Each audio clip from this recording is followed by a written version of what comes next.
A 47-year-old woman is facing a possible life jail term after being found guilty of murdering her husband in their Claremont home. The woman has maintained she did not kill the 64-year-old former British colonel, even though no one else was in their unit when he was stabbed twice in the chest.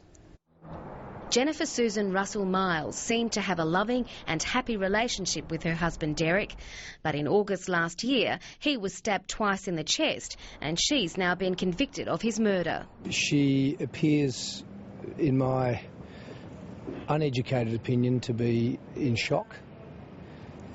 She appears to be absolutely desolate. The couple lived in a unit in Claremont where the murder took place.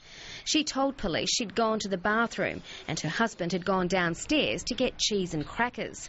But when she next saw him, he had a fishing knife sticking out of his chest. She maintained she didn't know how he'd been stabbed, but suggested he may have inflicted the wounds himself or fallen on the knife. A Supreme Court jury deliberated for 3 hours before finding her guilty. Mr Miles' son Andrew, who lives in London, was in court for the verdict. I'd like to pay tribute to my father. He was an extraordinary man who did not deserve to meet his end in the way that he did. I hope that in time we will all remember more about the way he lived his life than about the way it ended. The case against Russell-Miles was circumstantial and included the discovery of a book with her fingerprints on it titled True Crime Stories of Australian Marriages That Ended in Murder.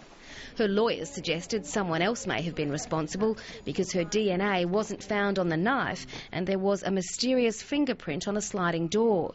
But Andrew Miles believes the right verdict has been reached. The evidence that we've all heard over the last few days has answered many of the questions that have been in my mind for the last 15 months.